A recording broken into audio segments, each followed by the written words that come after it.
Halo, rekan-rekan security dimanapun Anda berada, ketemu lagi dengan DFC 20. Kali ini kita akan membahas atau mempelajari suatu pelajaran yang sangat penting bagi seorang pimpinan di lapangan, baik itu dandu, chief, ataupun manajer lapangan. Pelajaran ini namanya Security Decision Making Process atau proses pengambilan keputusan yang dilakukan oleh seorang security. Dalam hal ini adalah leader atau pimpinan.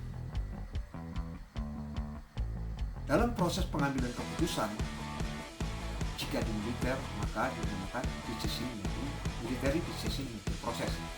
Ini juga sering digunakan dari militer ataupun satuan-satuan lain yang mempunyai rantai komando dari atas ke bawah. Untuk itulah mengapa kita butuh decision making process adalah untuk mempermudah pengambilan keputusan baik kita sebagai pimpinan ataupun pengambilan keputusan oleh pimpinan kita yang lebih atas. Baik, insan security, kita akan lanjutkan dengan pengertian pengambilan keputusan atau decision making process. Pengambilan keputusan adalah suatu tindakan yang penting dan menentukan hasil dalam memecahkan masalah dengan memilih suatu jalur tindakan di antara beberapa alternatif yang ada melalui suatu proses mental, koordinasi yang ketat, dan berpikir logis serta mempertimbangkan semua pilihan alternatif yang ada yang mempunyai pengaruh negatif atau positif. Itulah yang disebut dengan pengambilan keputusan. Yang perlu digarisbawahi dalam pengertian ini adalah bahwa pengambilan keputusan tersebut sangat dipengaruhi oleh mental, yaitu bagaimana kita berani untuk mengambil keputusan atau tidak. Berani kita mengambil keputusan A atau kita berani menghindari keputusan B, itulah yang disebut dengan proses mental. Kemudian pengambilan keputusan juga berhubungan dengan eratnya koordinasi. Artinya bahwa koordinasi ini sangat dibutuhkan dalam pengambilan keputusan, baik itu melalui proses dari bawah atau bottom up,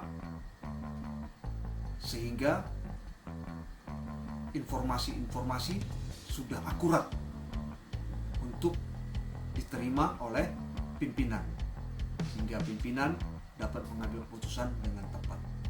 Koordinasi ini harus berjalan dengan baik. Nanti kita akan belajar tentang apa itu koordinasi. Kemudian bahwa pengambilan keputusan berhubungan juga dengan berpikir yang logis. Artinya bahwa dalam pengambilan keputusan harus bersifat logis, tidak mengada-ada dan tidak menganalisa kemungkinan atau berdasarkan kemungkinan yang terjadi. Artinya dalam pengambilan keputusan harus bersifat logis yang dapat diterima oleh akal sehat. Kemudian dalam pengambilan keputusan juga harus mempertimbangkan berbagai alternatif. Artinya dalam memberikan pertimbangan pengambilan keputusan kepada pimpinan, maka pimpinan juga harus mempunyai pengambilan keputusan yang tidak hanya satu sebagai alternatif. Harus mempunyai cara pengambilan tindakan 1, 2, atau 3. Minimal ada 2, sehingga bisa terlihat keuntungan dan kerugian dari masing-masing keputusan yang akan diambil. Itu yang disebut dengan alternatif pengambilan keputusan. Dan diketahui bahwa pengambilan keputusan ini selalu berujung kepada keuntungan dan kerugian.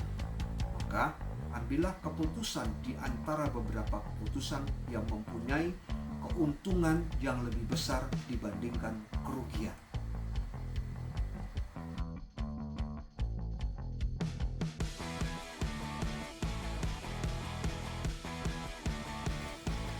Baik, kita lanjutkan rekan-rekan insan security dimanapun Anda berada.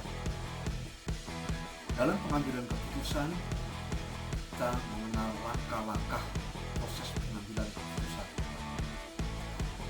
Dalam security decision making process, terdapat 5 langkah proses pengambilan keputusan, yaitu yang pertama adalah saat kita menerima perintah dari pimpinan atau saat kita melihat suatu kejadian atau kasus. Itu langkah pertama. Langkah berikutnya atau langkah yang kedua adalah analisa. Langkah yang ketiga adalah koordinasi. Langkah yang keempat adalah keputusan. Langkah yang kelima adalah laporan. Jadi ada 5 langkah.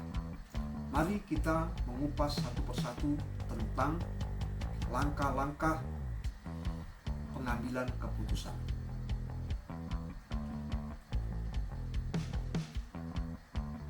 Langkah pertama yaitu menerima perintah atau kasus yang terjadi yang kita lihat. Pengambilan suatu keputusan biasanya selalu dimulai dari pemberian perintah oleh atasan atau keputusan yang harus diambil dari suatu kejadian yang terjadi pada satu lokasi. Secara keseluruhan dalam hal pengambilan keputusan, bahwa setiap perintah ataupun kasus yang terjadi sangat mempunyai arti yang sangat penting bagi kelangsungan suatu sistem.